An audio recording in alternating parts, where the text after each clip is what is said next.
windshield. This happens to me all the time. And then my windshield gets filthy. Now I gotta wash mine. Ugh. I can't believe how quickly my van gets so yucky. My husband seems to wash it every other day. And then it just gets yuck. Oh well. So, good morning. I hope everybody is having a great morning. Although it will be tomorrow or possibly today when you see this. I have no idea. Depends on how slow we are at work, I guess. So, I'm on my way to work again. I have tomorrow off and then back Monday, so at least I have tomorrow to look forward to. And I was just listening to that song by Hillsong United. Oh my gosh, I love that song. Love it. It is amazing. I love it. It just touches my heart every time I hear it, and I just want to like shout it. So anyway, that's what I did. So I am really tired because I don't know if I mentioned to you guys yesterday about Maddie. Excuse me. I know that I had mentioned that she woke up, but I don't know if I mentioned how poorly she slept. And typically that is an indication, literally like every single time she gets sick, she sleeps very poorly, right, like a few days before. Just tossing, turning, kicking, crying, just the whole 9 yards. Well, that's what she did night before last, and then last night I went to bed early. I got home, I had my bath, I gave her a bath, I got out and cut my hair because it was looking so bad and so stringy. So anyway, it's a little bit better. And then I told my husband, it was like 10 o'clock, and I told him that I was just going to bed because I was really, really tired, and I just wanted to go to bed. So I felt bad for like not staying up and hanging out with him, but you know, he doesn't have to get up as early as I do. So I went to bed. Well, I did not sleep because Maddie was crazy, tossing, turning, kicking violently like she was in pain, just screaming. And I got her up and I was like asking her, what is wrong? Please tell mommy what's wrong. And she would never really say that like any one particular thing was hurting, but I'd noticed that she was congested, like she couldn't breathe out of her nose very well. So I am assuming she's getting sick, and that's why she's sleeping so poorly. So, needless to say, I was up a lot. I got up, got her some Motrin. I went, sat downstairs on the recliner. We rocked, and I got her back to sleep. And she finally, like, went back to sleep for a little while, around 1:30ish. So, man, there are tons of garage sales today. Oh, wouldn't that be fun? I love to go shopping at garage sales. I think it is the most fun ever. Jimmy and I used to go together. We would get up super early and we would go and have breakfast and go to yard sales. And it was so fun. I used to love it. But anyway, so I'm tired. I'm tired. Okay, so I am back. There is like crazy, ridiculous traffic going the opposite direction. Praise God, it is not this direction. So anyway, yesterday after work, I got in the van. I turned on my Christian radio station that I love to listen to. Excuse me. Coffee's making me burp. And one of the pastors that I listen to regularly was on, and he just sucked me in. I mean, he just sucked me in from the minute I got in the van. So I don't know if you guys have heard or know of Chip Ingram. So I listen to Chip Ingram a lot, and he was preaching, and it just really spoke to me last night. I mean, I wouldn't even call my husband, and I always call my husband on my way home from work. But I texted him and said, I'm listening to Chip Ingram. He is really spitting it, so I'll call you later. So he was fine with that. But I thought that I could share just a little bit about what he was talking about, because it spoke to me so much that I'm hoping that it will speak to some of you. So he was really talking about his past, and whenever he decided to go into the ministry, he was already a teacher and a coach, I believe he said. And he was very happy with what he was doing, and yeah, like he was just happy where he was. But he felt the calling to go into the ministry, and basically he just dropped everything that he had going on and picked up his family, and they moved, and he went into the seminary. So I believe he said he had 2 children, and they ended up living in a government subsidized apartment.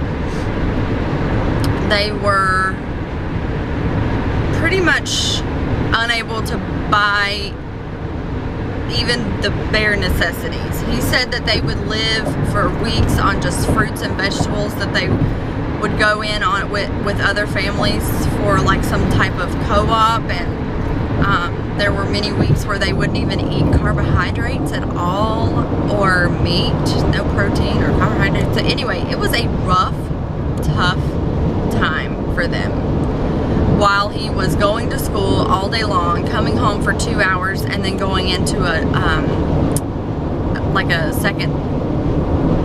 second, third shift job.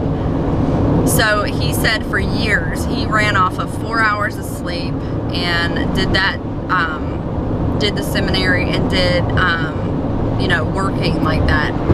And it was just really, really tough on his family. He said there were nights when he would wake up and hear his wife crying into her pillow. I mean, just like really, he was just really honest about some of the really tough times that they've gone through. And so instantly I was engaged with what he was saying, because I love when people speak candidly about their past and their troubles, and the way that God saw them through that, because that's when he gets the most glory.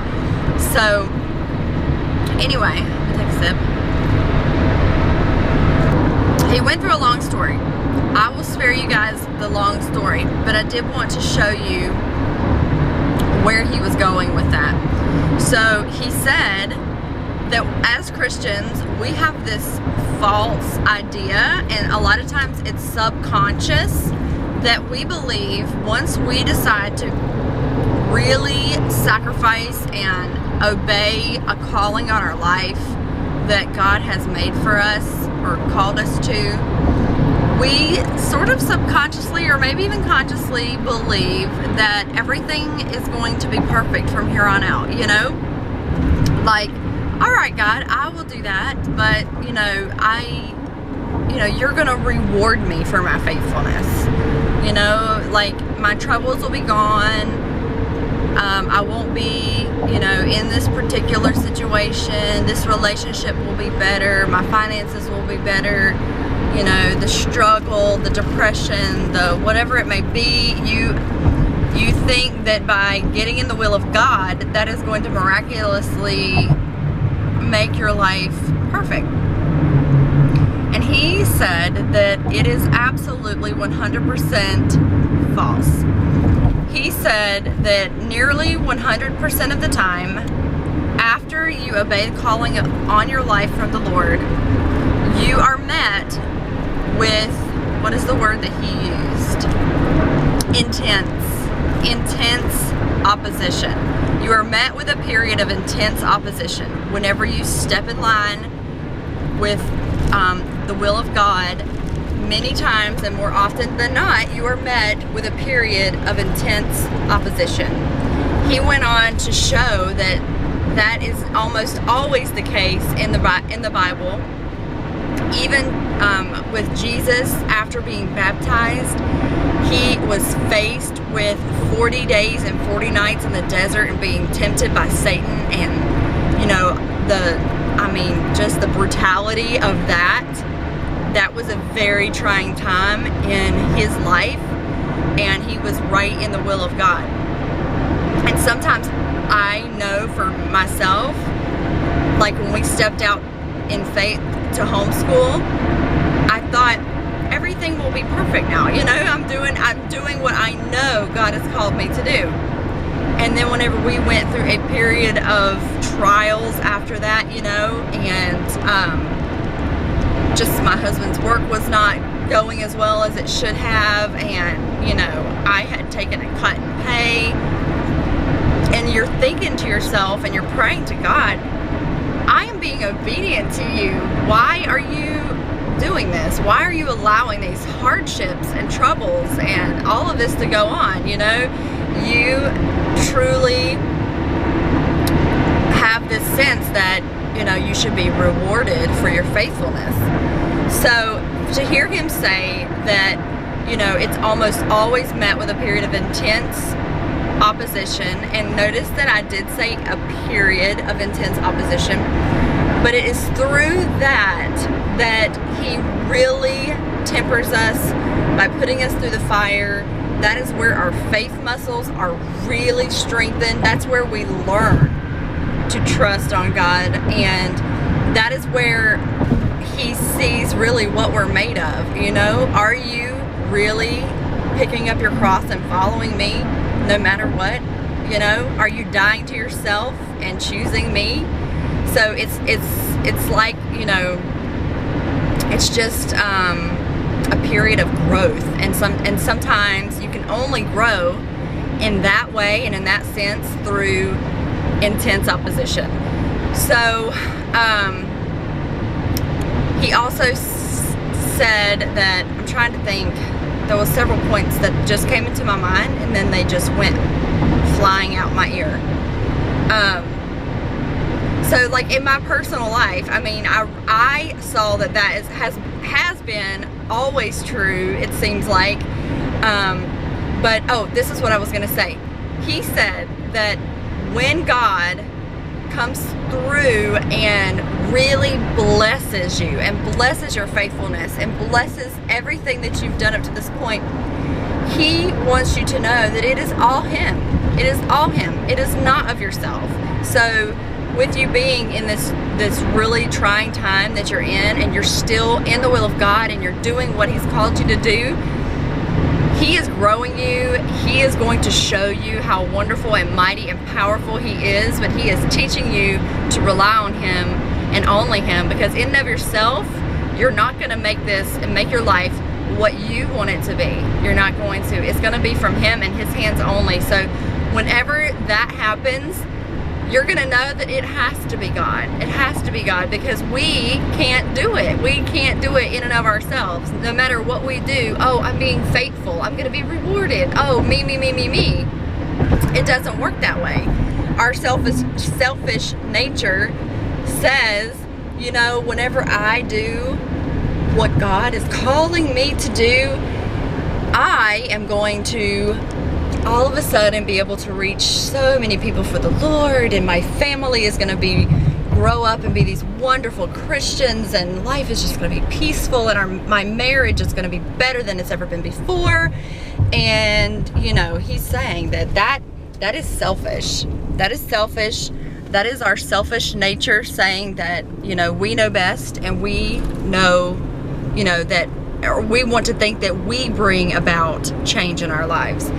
So anyway, I say all of that just to say that it spoke to my heart. I wanted to share it with you guys. If you were in the Lord's will and you were being met with intense opposition, just know that God is still there. He is still sovereign, and just stay the course, because he is going to show you just how wonderful and how mighty and how proud he is of you for obeying him and staying true to what he's called you to do.